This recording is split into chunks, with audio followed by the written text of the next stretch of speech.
Po, isang mapagpalayang hapon po sa ating lahat at ah, maraming salamat po sa pagpapaunlak mula po sa aming grupo, sa Group 7 po. And then kay Ma'am Carmela din po sa pagpapaunlak po ninyo sa aming invitation po para sa um, hapon pong ito.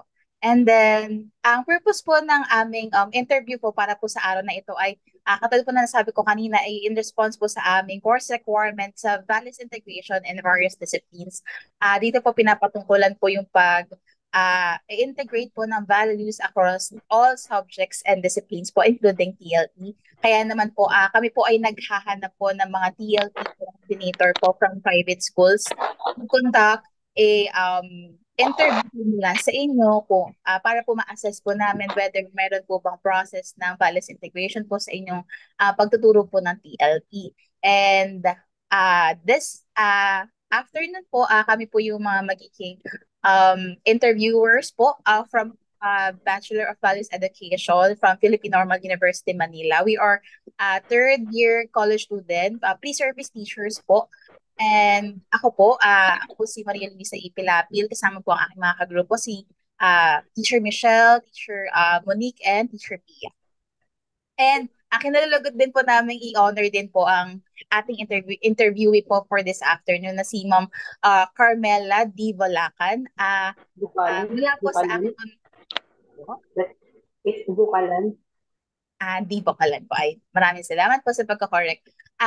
Base po sa nakuha ko pong information, kayo po pala ay 37 years na po sa pagtuturo at kayo po ay 20 years na po na TLE ko, head coordinator. Kaya very Yes.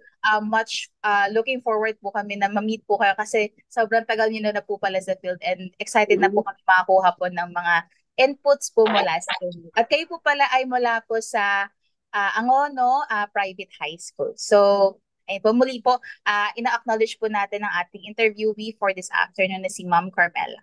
And siguro po formally start din po ang ating interview, kagaya po ng nakasulat po doon sa letter, ay meron po tayong naka-prepare po natin expected questions na maaari po ninyong sagutin na dahan-dahan po, if ever man po na nahihirapan po kayo or need niyo po mag-isip, ay pwede po kayo magsabi po sa amin. So, para po sa ating interview session ay ito po ay papasimulan ng aking kagrupo na si Michelle Calampas. So, Michelle? Ayan po. Hello po, ma'am. Good afternoon po sa inyo. For our first question po, what does values integration mean to you? Okay, for me, values integration is the inclusion of values in teaching my subject, ELE, and it is also a channel of values development through teaching, learning, activities, and different learning. Thank you po. For the second question po, why is it important to integrate values into your discipline? It is really very important to integrate values in teaching my subject so that the students should learn to focus and be more attentive and for them to understand and have a better learning about the lesson. This will also help them to become a better person. Siguro po may karagdagang question lang din ako, Michelle. So, para po sa kaalaman po ninyo, yung values integration po, ito po ay pumapatungkol po sa proseso po ng pag-integrate po ng values po. Kunwari po sa pagtuturo po ninyo ng kunwari po, tama po ba, meron pa po ba sa caregiving po sa caregiving po ba? Tama po, sa TLE po? Actually, wala kaming caregiving. Bali, ang TLE namin is cookery only and computers. We focus on cookery and computer. Ayun po. Siguro po, let's take for example po siguro yung sa ICT po. Meron po ba sa inyo na instance po na tinuturo po ninyo sa inyong mga estudyante na yung paggamit po ng computer or yung pagkakaroon po ng computer literacy is nagre-require po ng critical thinking po? Tama po ba, ma'am? Yes, of course. Ayun po. Ayun po, kumbaga, para po pasimplihin po natin yung konsepto po ng values integration, ayun po yung ibig sabihin po ng values integration. Kumbaga, nagtuturo po kayo ng TLE ng inyong pong disiplina, ng TLE po or ng ICT, and then nag-i-integrate po kayo ng mga values katulad po ng pagkakaroon po ng critical thinking sa paggamit ng computer. Ngayon naman po, gusto ko lang din po ulit tanongin po kayo kung gaano po ba ka-importante yung pag-i-integrate po ng values po sa pagtuturo po ng TLE.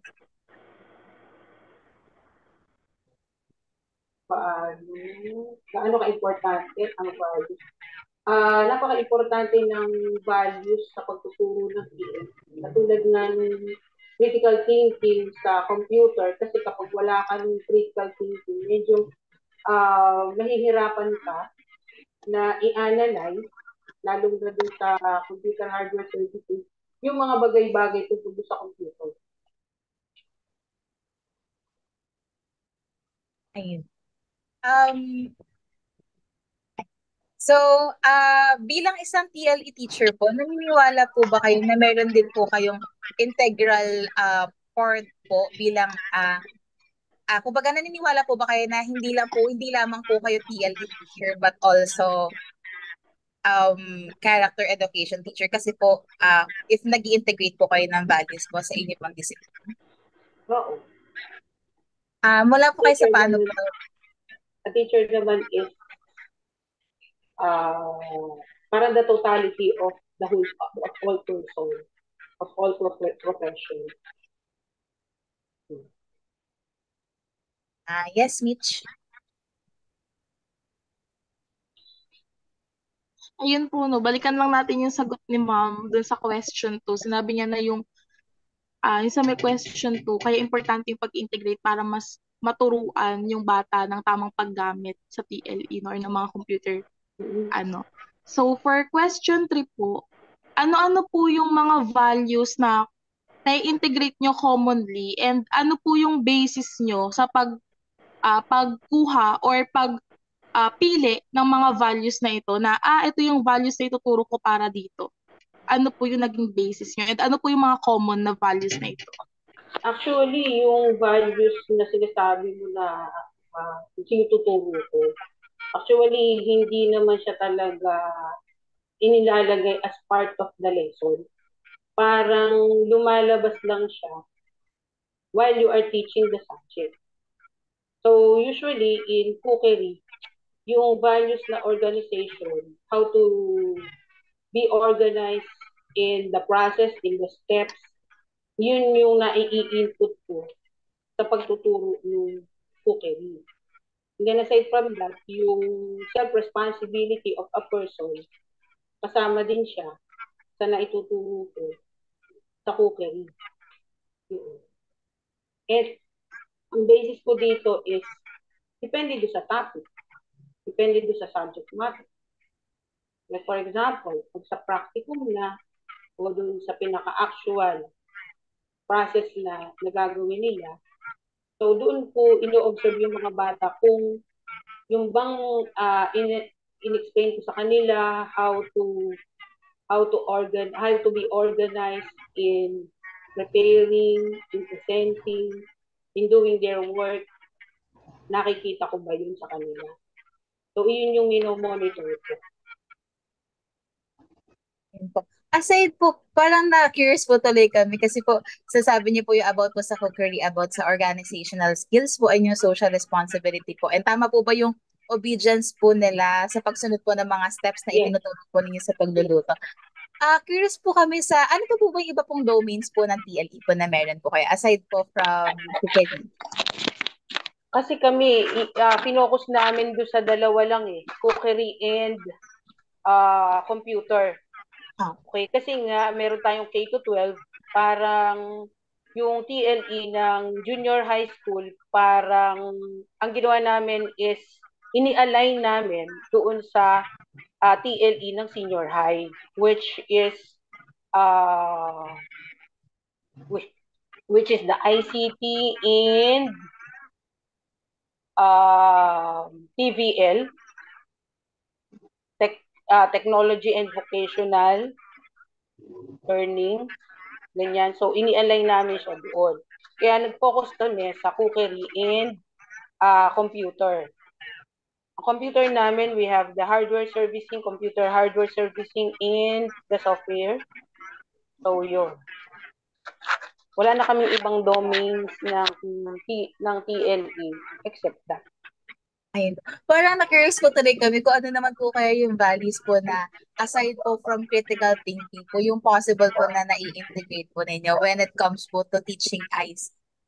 Pwede po ba kami makahingi pa po ng mga konting sharing po ninyo regarding po sa mga common values po na nai-integrate po ninyo whenever nagtuturo po kayo ng ICT, kumbaga in terms po sa ICT or pagtuturo po kung paano po gumamit ng computer and So sa akin, yun lang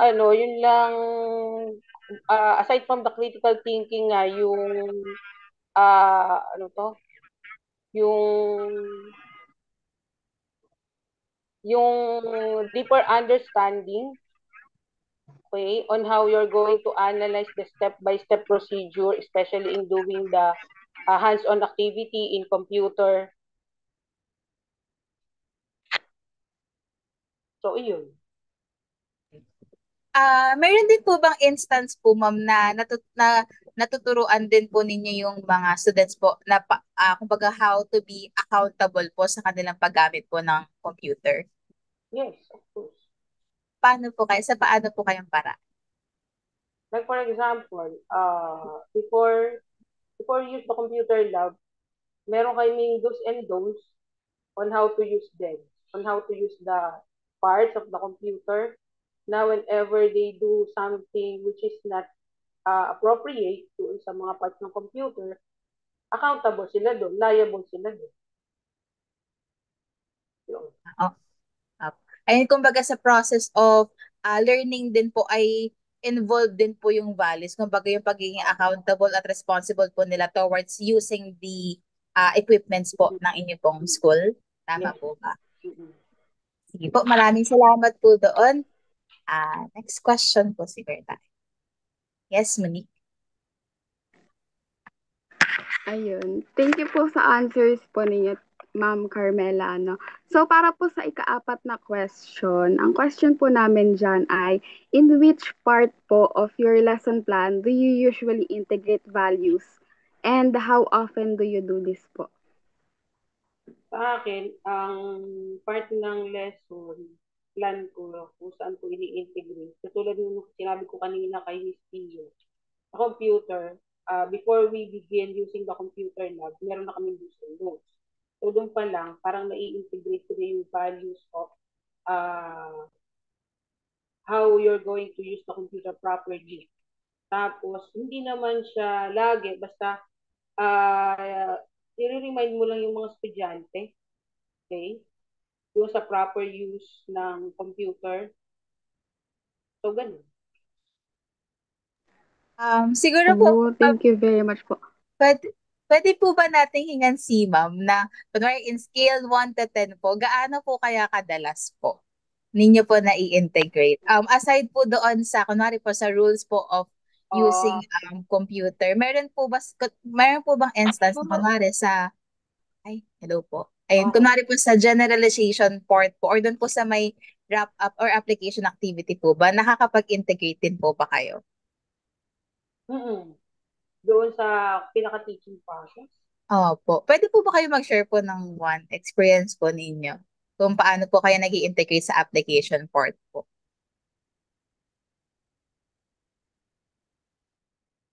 Hindi ko na masyadong Basta ganun, hindi naman siya, parang automatic na lumalabas na lang. Naturally po. Oo. Habang nagtuturo ka. Yung ganun. In scale 1 to 10 po, gaano po kaya siya kadalas po? Siguro mga 6 or 7. Mga 8. That's good. Number. Ayun, sige Monique, you may proceed. Ayun, thank you po. And para naman po sa ikalimang question, what specific strategies or activities do you recommend for us to effectively integrate values in this subject area, which is TLE?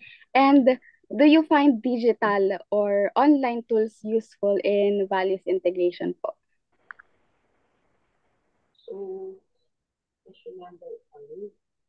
Hello po, ma'am. Pasensya na po. Pero, pwede po bang pakilapit po yung mic? Kasi medyo hindi lang po namin siya narinig. Maraming salamat po.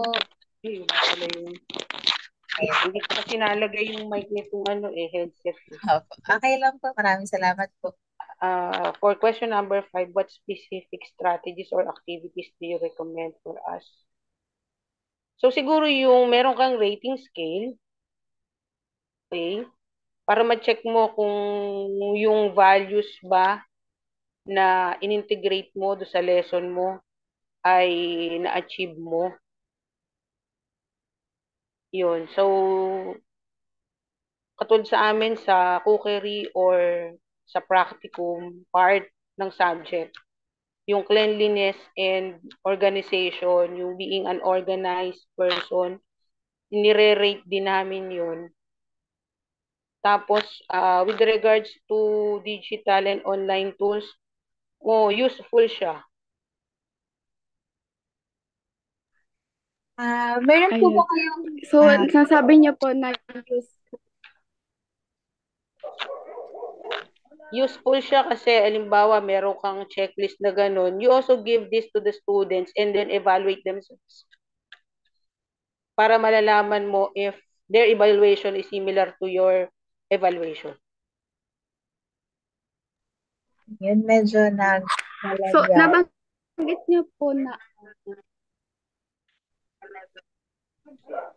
nabanggit niyo po na useful po yung mga online and ano po, no, online tools. May marirecommend po kaya kayo na online apps or website para po sa amin na pwede namin gamitin ko? Hindi ko matandaan eh. Basta meron ako, may ano ako, actually hindi siya app. Parang ano lang, nakuha lang namin from one of the teachers in school. Parang sinend lang sa amin yung tool. Ganun. Sinend lang sa amin yung tool, tapos yun yung ginagamit namin. Ayun po. Ayun po. Siguro, gusto ko lang din i-reiterate yung sinabi ni ma'am kanina na yung sa parang evaluation part po whenever may practicum yung mga bata. Yung sa, ano po ba yun, sa rating scale po ba yun? Na mayroon pong cleanliness, which is values din po siya. Na unconsciously po nating, kumbaga hindi man po alam ng lahat ng teachers, pero naturally po nating na-integrate po yung values even po sa evaluation part po. Kunwari po sa assessment po, di ba yung mga sa cookery po yung practicum po nila ay form po of assessment and then yung ginagawa pong evaluation po ng mga teachers po sa kanila is part din naman po yun ng assessment. So nakakatuwa po na even sa assessment and evaluation po ay meron din po palang values integration. Maraming salamat po doon, ma'am. Ayun po. Para naman po sa ika-anim na question, what are the common challenges you encounter in integrating values for both face-to-face and online learning? How do you manage them po? Sa online, parang medyo mahirap yung ma-evaluate kung yung values ba ay nakukuha. Pero sa face-to-face, medyo madali kasi nga yung close monitoring ng teacher do sa estudyante, makikita niya kasi everyday kasalamuha yung estudyante. Kasi sa online, ang monitoring lang is, lalo na pag ang estudyante is on and off yung camera, for example. So, doon pa lang hindi mo na makikita yung willingness and enthusiasm ng estudyante to learn dahil nga parang ayaw magpakita. Di ba usually, no online ganun eh. Pero ngayon, hindi na kasi once they were absent in a class, we automatically monitor the students, call the parents, or ini-inform namin yung parents o yung mga kaklase, mga kaibigan na kinakailangan silang pumasok, ganyan. Okay, usually yung sa mga absences, yun ang problema namin. Yung bang nadadalas yung pag-absent, ganun. Pero pag face-to-face, madali kasi nga nandyan sila araw-araw, lalong-lalo na yung mga kaibigan, or um, may time na ang gagawin is, yun nga, tatawagan ng parents para i-inform na yung kanilang anak ay parang nagkakaroon problema sa pag-aaral, okay, yung submission ng mga requirements, hindi nagagawa, okay, so yung mga paggawa ng mga assignments, hindi nagagawa. So, ganun. Yung mga requirements na dapat sinubmit, hindi na isasubmit. So, yun lang ang aming ginagawa. So, yung close monitoring and continuous reminders to sa mga parents ng mga estudyante. Yun. Tama ba yung sagot ko? Yes po. Mukha naman po tama. Siguro po meron po akong pahabol po na question po. What about po nung nagkaroon po nung pandemic? Naging challenge po ba sa inyo? Kunwari po for cookery, may practicum po. Tapos yung practicum po ay nagagawa sa bahay po kasi, di ba? Oo. So, Oo, naging gaano po problema kahirap, yun. Naging gaano po problema yun, kahirap lalong po sa inyo na kunwari po, mamonitor po yung cleanliness po talaga nung pinaggawan po nila kasi po nasa bahay naman po sila. So, naging challenge din po ba yun? Naging challenge yun kasi nga kinakailangang nakakamera sila kapag ka sila gumagawa, and then makikita namin yung process ng kanilang paggawa.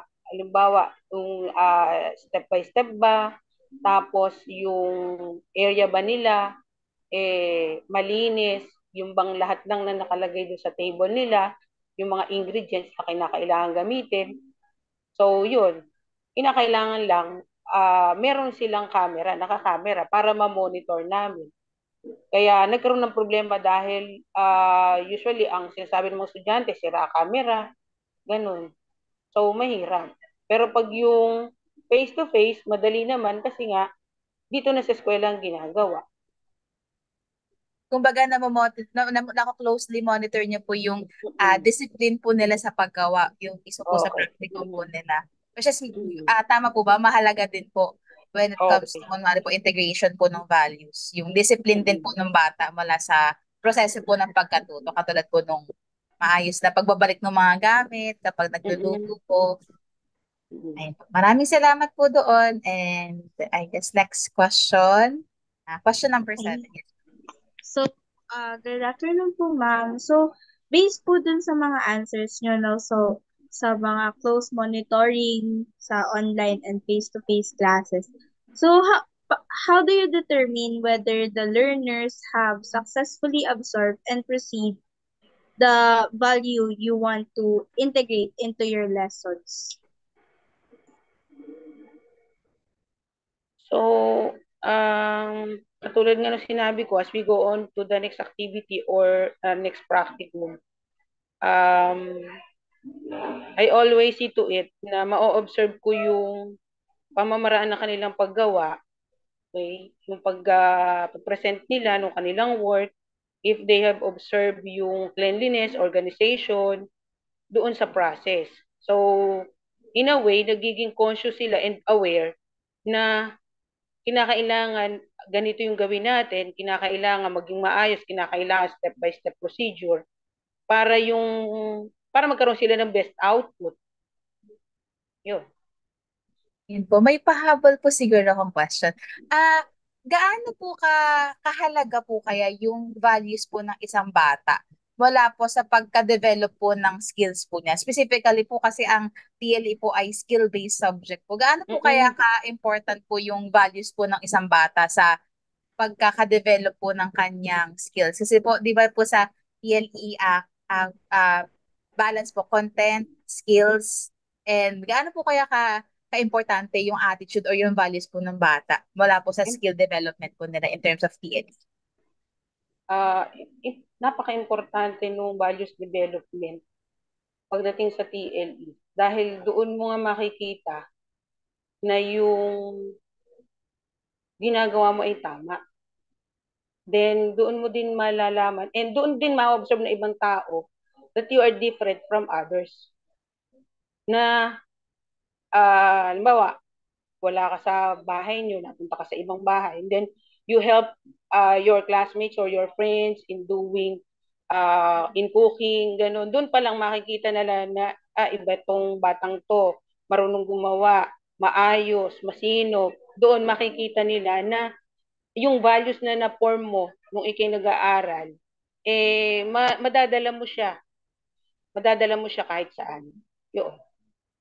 And tama po ba na nagmamanifest din po ito sa skills ng bata kung meron po siyang good set of values? Yes. Ayun. Maraming salamat po doon. And then, question number 8, yes. Ayan. So, since nasabi niyo na po na mahalaga po yung nakukuha ng mga bata, yung mga values na ini-integrate po natin through our lessons or through your lessons, have you ever attended a seminar or received formal training on how to integrate values in your subject area? Actually, wala akong inattend na seminar tungkol doon sa values integration. Ano lang, basta kung ano lang yung appropriate values na fitted doon sa subject, yun lang yung itinuturo namin, yun lang yung pinapakita namin, or yun lang ini-instill namin sa kanila. Yun. Wala kaming formal Ah, seminar. Okay po. Sa tingin niyo po, if magkakaroon po kayo ng formal seminar or training po on how to integrate values, sa tingin niyo po ba malaking tulong po ito sa inyo as a teacher na mas ma-integrate pa po yung mga values sa subjects niyo po? Siguro. Malaking tulong. Kasi nga, ano yun sa seminar, di ba? So, doon mo matututunan yung tamang pamamaraan, kung paano magkaroon ng values integration doon sa lesson, anong part ng lesson, o ano yung values na dapat ituro doon sa ganitong mga lesson. So, yun. Pero sa akin, wala kaming seminar na inatinan about this. Basta lang siya naturally lumalabas kung ano yung values na dapat matuto, or if it is included in the lesson, paano mo siya i-integrate doon sa lesson mo. Yun. Ayun po. Ma'am, gusto niyo po ba magkaroon din po kayo ng, personally po, gusto niyo rin po ba magkaroon po ng values integration seminar po sa inyo? Since, sa pagkakaalam po kasi namin sa DepEd po ay meron po na mga ganito pong seminar. But however po, since kaya din po kami nirequire po na private is para makita din po namin if meron din po bang initiative po ang mga private schools katulad po ng Angono, private high school po in terms po of values integration. In the Actually, near future po, pagka ganyan, yung mga prefect of discipline ang kakausapin, or the guidance counselor ang kakausapin. Hindi pero po. more than willing naman po kayo umattend po in the near future if ever na mabibigyan po kayo ng opportunity. Siguro para sa ibang teachers, kasi I am already retiring after this coming school year. Siguro sa ibang teacher. Pero para sa akin, siguro I'm already satisfied as a teacher dahil nakita ko naman yung mga nag-estudyante ko.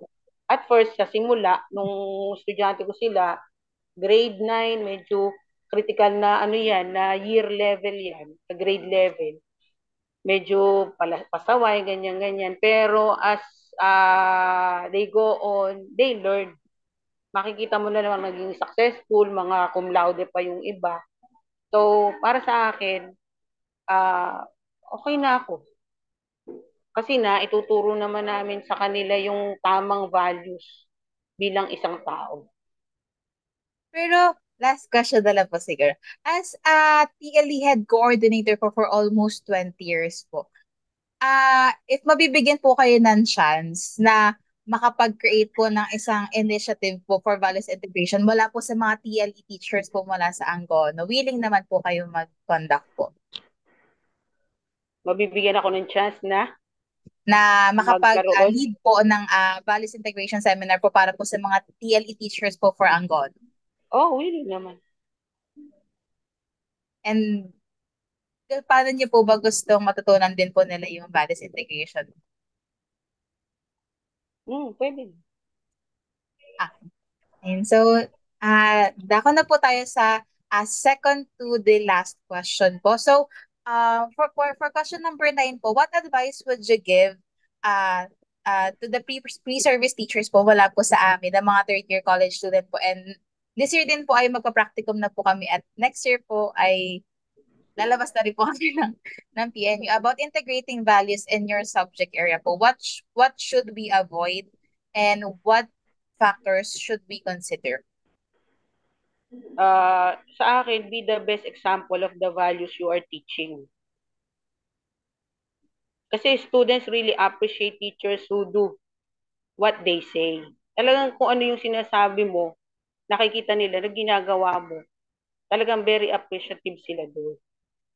Tapos ah yung kinakailangan mong i-avoid, yung pamamahiya ng estudyante. When we say pamamahiya, yung sasabihin mo sa estudyante yung weakness niya in front of others, ganun. Ayaw nila noon. So better na kausapin mo sila ng one-on-one talk, ganyan. Yung bang sa, iba kasi ngayon ng mga estudyante, kinakailangan ng diplomasya. Hindi yung papagalitan mo, hindi ganun.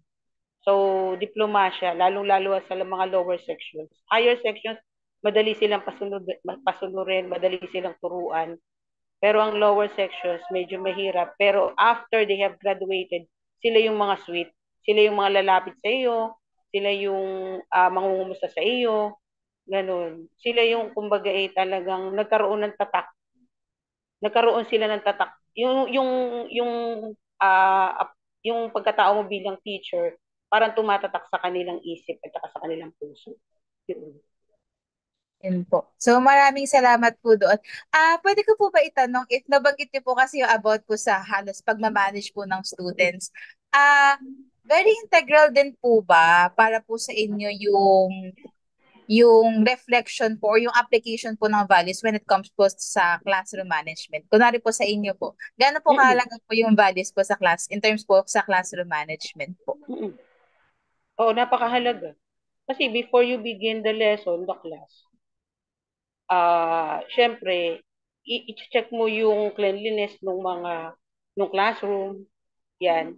Instill mo sa kanila na we will not start unless you clean the area, unless we have a clean room. Tapos, kinakailangan maayos ang upo, kinakailangan nakikinig. So, yun. Very integral. Very important. Yes po. May yung mga rules din po ninyo sa Yes. class. Yes po. Yung pag-conform po nila or yung pagsunod din po nila sa mga rules po ninyo sa inyong classroom is actually, tama po ba, a reflection po ng patuloy po na paghuhulma po ng kanilang values. Even sa pasimula pa lamang po ng klase hanggang sa lesson proper, hanggang sa matapos. Tama po ba? Yes. Okay. So maraming salamat po doon. And lastly po for question number 10, aware na po ba kayo sa GM na mayroon na pong batas for GMRC or Values Education po? So sabi po dito, the Republic Act number 11476, otherwise known as the Good Manners and Right Conduct and Values Education Act, shall be integrated in the teaching of the subjects under the K-12 basic education curriculum. What are your thoughts po on this matter? Na mai-integrate na po pala yung values and yung values po across all disciplines, across all subjects po sa K-12 basic education curriculum. Ano po kaya yung masasabi and naramdaman po ninyo mula po doon sa kumbaga yung purpose po ng batas? Sa akin, okay yun. Agree ako doon sa GMRC, Republic Act. Though yung values talagang natututunan yan unang-una sa bahay. Tapos parang there should only be the continuing process pagdating sa eskwelahan. Kaya siguro nagkaroon tayo ng ganyan para yung values na natutunan mo sa bahay, i-diretso mo sa eskwelahan. Pero not actually yung eskwelahan ang pinaka values formation. Kasi sa bahay muna yun eh. Diba? So parang continuing process lang pagdating sa eskwelahan. So importante talaga yung values sa values integration sa pagtuturo ng kahit anong subject. Actually, kami, APHS, the junior high school department, we have the values education subject. It is one of our subjects na it is not only integrated in all or in other subjects, but it is really a subject, yung values education. Or before, ito yung tinatawag na, ano to? Edukasyon po sa Nakalimutan ko sa edukasyon sa pagpapakatao. Kasi dati edukasyon sa pagpapahalaga eh. Opo. Before naging edukasyon sa pagpapakatao. Na ngayon, in English na, values education. So, iyon. And ayun nga po, kagaya po nung nasabi po ninyo, na meron po pala kayo values education subject po sa inyong school. Kasi po, alam niyo po ba na more on sa mga Catholic schools po or sa mga Christian schools po, meron po silang Christian living but they don't have values education subject po. So, nakakatuwa po na for a private school po, nag-offer po talaga po kayo, kagaya po ng public school na values education or GMRs po mula sa mga estudyante at hindi po Christian living. Kasi para din po sa kabatiran po ninyo, isa din po dito sa mandate po nitong batas po na Republic Act 11476 is, ayun nga po, magkaroon po ng separate subject ang values education. At kunwari po sa mga private schools po na nag-offer po ng Christian living, pwede po sila mag-Christian living, pero kailangan pa rin po nila mag-include po ng separate subject for values education. Since ayun po yung kagandahan po ng pagkakatatag po ng values education. Values Education Act, ano yung pagkakaroon din po ng 1 hour everyday po na oras po para po sa values education sa mga paaralan. So, siguro po ma'am, ayun po, maraming salamat po doon sa mga inputs po ninyo. And siguro po, pwede po ba akong siguro po, ito i-wrap up na rin po natin yung ating interview session po for this afternoon. Pwede po ba akong makahingi po sa inyo ng isang message or a reminder po for all teachers, regardless of discipline po, whether TLA man po sila, whether kami man po mga teacher, values education teacher, mga science teacher, math teacher, aralin panlipunan teacher, a reminder po kung gaano po kahalaga yung values integration po sa pagtuturo sa lahat ng subjects. Kahit po, very simple reminder lamang po mula po sa inyo po na batikan na po sa field po ng pagtuturo.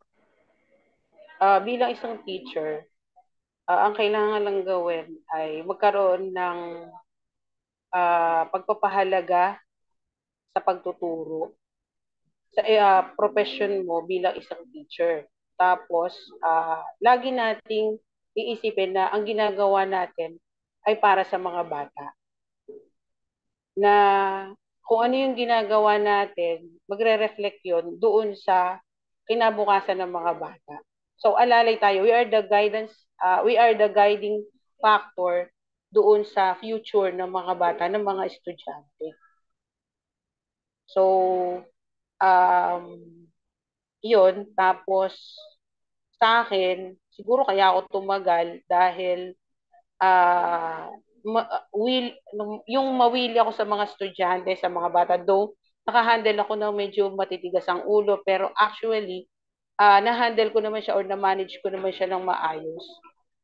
Okay. Dahil nga doon sa diplomasya, yung pakikipag-usap sa kanila ng maayos, mahinahon, na hindi kayo laging galit, ganun. Maraming salamat po doon. And, ayun po. So, tama po ba na isa din po sa mga message po ninyo sa lahat po ng teachers, regardless of our discipline, tama po ba na tayo po ay lahat, regardless po ng discipline po na tinuturo natin ay character education teachers na aside po, tama po ba na aside from content, ay tinuturo din po natin yung values.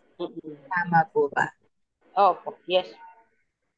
Gaano po, sige po, last question na lang po, promise. Gaano po kahalaga po na mabalanse po natin yung content and yung values, yung pagtuturo po ng content, knowledge, and yung pagkakaroon po ng pagtuturo po, pag-enhance ng skills, and yung pag-hone po ng values ng isang bata. Gaano po kahalaga po na mabalanse po natin yan all together?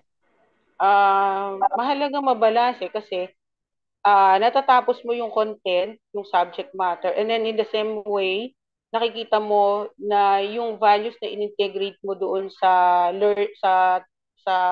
pagtuturo mo ay ma-observe mo rin. So, kumbaga, you are hitting two birds in one stone.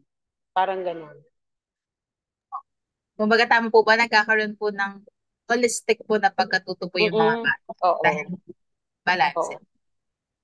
Sa tingin po ninyo, ma'am, mula po sa mga naging students po ninyo, holistic naman po yung kanilang naging learning mula po sa inyo. Mula po kayo sa paano pong paraan. Eh, yun nga, yung katulad na sinabi ko kanina, nakikita ko sa kanila when they graduated from high school. So, naging successful sila. And then, the same way, nakita mo yung mga character nila nagbago. May change po na nangyari. Ayun po. And hindi lang din po sila nakakuha po ng diploma, but rather, na-change din po yung kanilang character. Ayun po, muli po maraming salamat po sa napaka-meaningful po na conversation po and interview session po natin for this afternoon.